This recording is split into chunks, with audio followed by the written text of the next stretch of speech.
Hello दोस्तों, नमस्कार। बात करेंगे मिडिल ईस्ट की, क्योंकि मिडिल ईस्ट युद्ध की आग में जल रहा है और इसका असर पूरी दुनिया में देखने को मिल रहा है। भारत भी इससे अछूता नहीं है। भारत में भी सड़क से लेकर संसद तक मिडिल ईस्ट की आग को लेकर बवाल मचा हुआ है, क्योंकि महंगाई लगातार बढ़ती जा रही है, एलपीजी सिलेंडर मिल नहीं रहे हैं और भारत का जैसा हाल है वैसा ही हाल दुनिया के कई देशों का है।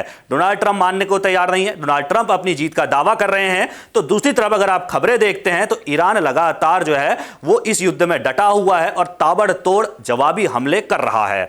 इसके अलावा खबर यह भी है कि ईरान के नए सुप्रीम लीडर जो हैं मुस्तफा खामनेई, उनका निधन हो चुका है। कई जगह रिपोर्ट जो है वो खबरें सामने आ रही हैं, कई जगह ये खबरें भी सामने आ रही हैं कि वो अभी कोमा में हैं, उनका एक पैर तक काट दिया गया है, यानी कि वो भी गंभीर रूप से घायल हुए हैं। सभी चीजों में विस्तार से चर्चा करते हैं। सबसे पहले चर्चा जो है वो इसी बात करते हैं कि क्या डोनाल्ड ट्रंप ये युद्ध जीत चुके हैं। वैसे अक्सर देखा जाए कि जो युद्ध लड़ रहा होता है वो अपनी तारीफें कर रहा होता है कि भाई मैंने ये कर दिया, मैंने वो कर दिया, लेकिन अगर आप जमीनी हकीकत देखते हैं तो ईरान इस युद्ध में डटा हुआ है और ईरान कहीं ना कहीं हॉर्मुज जो रास्ता है जहां से पूरी दुनिया का माल आता जाता है, उस हॉर्मुज को ब्लॉक करके रखा हुआ है। और हॉर्मुज के दम पर मुझे ऐसा लगता है कि ईरान इस युद्ध में बढ़त पर है और ईरान इस युद्ध को जीत रहा है। अमेरिका की वैसे एक खासियत भी है ना, अगर आप अमेरिका को देखते हैं तो युद्ध की शुरुआत बहुत बेहतरीन हमेशा अमेरिका करता है, लेकिन समापन कभी नहीं कर पाता है। चाहे आप इराक देख लो, 8 साल तक वहां युद्ध लड़ा लेकिन समापन नहीं कर पाया। अभी भी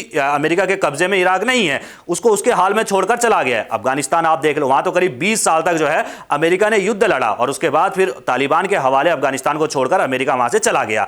यानी कि कुल मिलाकर देखते हैं अमेरिका, यानी कि डोनाल्ड ट्रंप जो मौजूदा समय में राष्ट्रपति हैं, उन्होंने युद्ध तो बहुत अच्छा शुरू किया था ईरान के साथ भी, लेकिन अब कहीं ना कहीं अमेरिका घिरता हुआ नजर आ रहा है। उसकी सबसे बड़ी वजह हॉर्मुज। अगर आप स्टेट ऑफ हॉर्मुज को देखते हैं तो वहां से कोई भी देखो, जहां से भी तेल या गैस जो भी सप्लाई होती है ना, ईरान उसको रोक रहा है, यानी कि ब्लॉक कर रहा है। और अब अमेरिका में दबाव बन रहा है, क्योंकि दुनिया भर में मंदी आएगी अगर भाई आपको तेल नहीं मिलेगा, आपके पास गैस नहीं आएगी। आज की दुनिया तेल और गैस पर ही तो चल रही है ना, और अगर आपके घर तक वो चीजें नहीं पहुंचेंगी तो भाई ईरान यहां पर बढ़त बनाकर रखा हुआ है, क्योंकि हॉर्मुज से ईरान ने साफ कह दिया है कि आप अपने देशों से, जिस जिस देश को माल चाहिए, जिस जिस देश को तेल और गैस चाहिए, आप अपने देश से अमेरिका के जो राजदूत हैं उनको भगाइए, उसके बाद हम आपका जहाज जाने देंगे।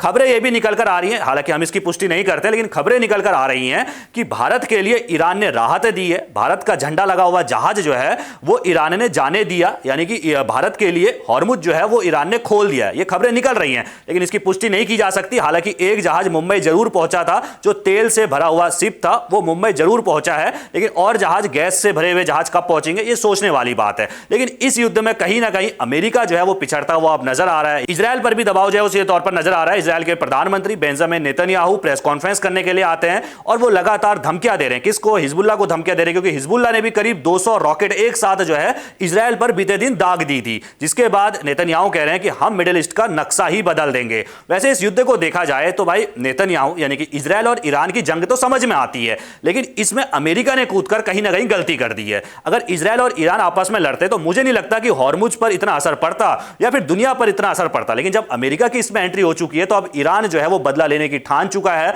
जिस तरीके से ईरान के अंदर एक गर्ल्स कॉलेज में हमला किया जाता है, ऐसा बताया जा रहा है कि 200 से ज्यादा छात्राएं वहां मार दी जाती हैं, जिसके बाद ईरान में गुस्सा है। ईरान के नए सुप्रीम लीडर का ऐलान हो चुका है, अयातुल्ला खामनेई, जो पुराने सुप्रीम लीडर थे। खबरें निकल कर आई कि 28 फरवरी जिस दिन युद्ध की शुरुआत हुई, उसी दिन अमेरिका और इजरायल ने मिलकर जो है ईरान के सुप्रीम लीडर अयातुल्ला खामनेई को मार गिराया गया था। उसके बाद करीब 7 से 8 दिन बाद उनके बड़े बेटे जो है मुस्तफा खामनेई, उनको नया सुप्रीम लीडर बनाया गया है। हालांकि वो जिंदा हैं या फिर वो कोमा में हैं, अलग अलग तरह तरह की खबरें चल रही हैं। अगर इसकी बात करें तो भाई कुछ तो संकेत मिल रहे हैं, क्योंकि खबरें निकल कर आई थी कि जब नए सुप्रीम लीडर ईरान के बनाए गए खामनेई जो है मुस्तफा खामनेई, तो वो देश को संबोधन करेंगे, लेकिन देश को संबोधन वो नहीं करते हैं। उनका पत्र जरूर आता है, लेकिन एंकर उनका संदेश पड़ता है। तो उसके बाद खबरें चलने लगी कि तो भाई खामनेई है कहां, जो नए सुप्रीम लीडर बनाए गए हैं मुस्तफा खामनेई, वो है कहां, जिससे संकेत मिलते हैं और खबरें चल रही हैं, पुष्टि के साथ खबरें चल रही हैं कि उनका एक पैर काटना पड़ा है, मतलब वो घायल हैं, गंभीर रूप से घायल हैं, आईसीयू में वो भर्ती हैं और ईरान के अंदर ही उनका इलाज चल रहा है। हाई सिक्योरिटी में उनका इलाज जो है वो किया जा रहा है, लेकिन लगातार वो भी खुले तौर पर कह रहे हैं कि हम इस युद्ध से पीछे हटने वाले नहीं हैं। ईरान ने लंबी प्लानिंग बनाई है, भले अयातुल्ला खामनेई अब इस दुनिया में ना हो, उनको मार दिया गया हो, लेकिन वो प्लानिंग बहुत तगड़ी बनाकर गए थे। वो इस तरह की प्लानिंग बनाकर गए थे कि युद्ध लंबा खींचो, और युद्ध जब लंबा खींचेगा तो धीरे धीरे जब गैस और तेल खत्म होगा तो पूरी दुनिया दबाव किस पर बनाएगी? अमेरिका पर दबाव बनाएगी, और अमेरिका जब भाई पीछे हटेगा तो रूस जो है वो ताकतवर बनेगा। खबरें ये भी निकल कर आ रही हैं कि ईरान को रूस जो है ना वो अपने ड्रोन दे रहा है। ये आरोप किसने लगाया? ये आरोप यूक्रेन के जो राष्ट्रपति हैं जेलेंस्की, उन्होंने नया सनसनीखेज खुलासा किया। उन्होंने कहा कि ईरान को मदद कर रहा है रूस और इजराइल और अन्य जो भी मिडिल ईस्ट के देश हैं जहां पर ईरान जो है टारगेट कर रहा है। किसको टारगेट कर रहा है? अमेरिका के सैन्य ठिकानों को टारगेट कर रहा है। इसमें रूस जो है वो सीधे तौर पर ईरान की मदद कर रहा है, ड्रोन दे रहा है। ये आरोप जेलेंस्की की तरफ से लगाया गया। अब इसमें कितनी सच्चाई है देखने वाली बात होगी, लेकिन रूस हमेशा ईरान के साथ खड़ा रहता है। भले ही ट्रंप ने रूस के राष्ट्रपति पुतिन के साथ बातचीत की हो फोन में, और पुतिन ने यह कहा हो कि भाई युद्ध रोक देना चाहिए, इसमें मैं आपकी मदद करना चाहता हूं। खुद ट्रंप ने कहा कि भाई पुतिन से मेरी बातचीत हुई और उन्होंने कहा कि युद्ध रोकने में वो मेरी मदद करना चाहते हैं। लेकिन ये युद्ध अभी लंबा चलने वाला है क्योंकि ईरान ने इस तरीके की रणनीति बनाई हुई है।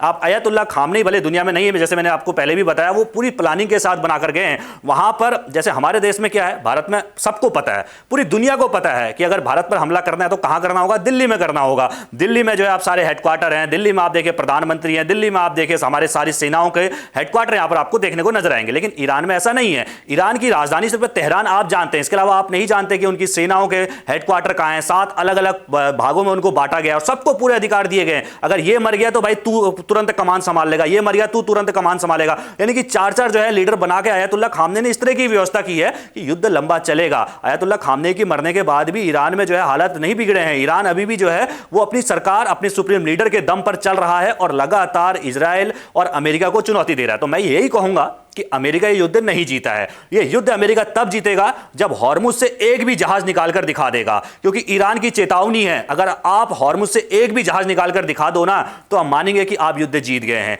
ट्रंप जो है लगातार वो घी में क्या कहते हैं, वो आग में घी डालने का काम कर रहे हैं। वो लगातार चेतावनी दे रहे हैं, धमकियां दे रहे हैं, और उसके बाद हॉर्मुज में ईरान लगातार जहाजों को उड़ा रहा है। अभी पिछले दिन ही एक तस्वीर आई थी जब भाई समुद्र में जहाज जो है वो आग की लपटों से घिरा हुआ है। किसके बाद वो आग की लपटों में घिरा? वो ट्रंप की धमकी के बाद भाई घिरा ना, जब उन्होंने कहा कि हॉर्मुज में सब कुछ ठीक है, जहाज निकल रहा था, ईरान ने उड़ा दिया। ट्रंप ने क्या कहा? ट्रंप ने कहा कि हॉर्मुज समुद्र में हमने कई पनडुब्बियां जो हैं वो ईरान की डुबो दी हैं, जो बारूद बिछाया करती थी वो हमने डुबो दी हैं। लेकिन ईरान हार मारने वाला नहीं है। ईरान के पास बहुत बड़ी अभी भी ताकत है। भले जमीनी उनके पास सेना ना हो, लेकिन मिसाइल आप देखेंगे, ड्रोन आप देखेंगे, ईरान की सबसे बड़ी ताकत है। इजराइल पर लगातार वो हमले कर रहा है। इसके अलावा मिडिल ईस्ट में जहां जहां अमेरिका के सैन्य ठिकाने हैं वहां पर ताबड़तोड़ हमले अभी भी जारी हैं। ट्रंप भले कुछ भी कहें, हम जीते वो जीते, ट्रंप नहीं जीते, ये बात बिल्कुल क्लियर है। ट्रंप सिर्फ अपनी वाहवाही कर रहे हैं और ट्रंप कभी नहीं जीते। ट्रंप सिर्फ पलटी मारने के लिए माहिर है, टैरिफ पर पलटी मारी, उसके बाद ऑपरेशन सिंदूर को लेकर अपना गुणगान करते रहे, वेनेजुएला पर जो है पलटी मारते हुए नजर आया आपको। उसके अलावा ग्रीनलैंड पर सबसे बड़ी पलटी मारी कि ग्रीनलैंड मेरा होगा मेरा होगा। यूरोप ने लताड़ा तो फिर ग्रीनलैंड से जो है पलटी मारते हुए नजर आए। कुल मिलाकर देखा जाए तो ईरान मजबूती के साथ ये युद्ध लड़ रहा है। हॉर्मुज में कब शांति आएगी ये देखने वाली बात होगी। जब तक हॉर्मुज में शांति नहीं आएगी पूरी दुनिया में मंदी छा जाएगी, ये बात बिल्कुल तय है। लिखकर मैं ये बात आपको दे रहा हूं कि अगर हॉर्मुज का रास्ता नहीं खुलता है तो भारत ही क्या, पूरी दुनिया जहां जहां से वहां से जो भी जिस देश में जो है तेल जाता है, जिस देश में गैस जाता है, वहां आने वाले समय में बवाल मचना तय है। क्योंकि ईरान ठान चुका है ये युद्ध लंबा खींचेंगे, और जैसे जैसे युद्ध लंबा चलता जाएगा, दो देशों के पास स्टॉक होगा ना गैस का, तेल का, वो खत्म होता जाएगा। फिर दबाव किस पर बनेगा? दबाव बनेगा अमेरिका पर। आपकी क्या राय इस पूरी खबर पर? अपनी राय कमेंट में रखना बिल्कुल ना भूलेगा, और सभी खबरों को पहले पाने के लिए बेल आइकन दबाना बिल्कुल ना भूलेगा। धन्यवाद।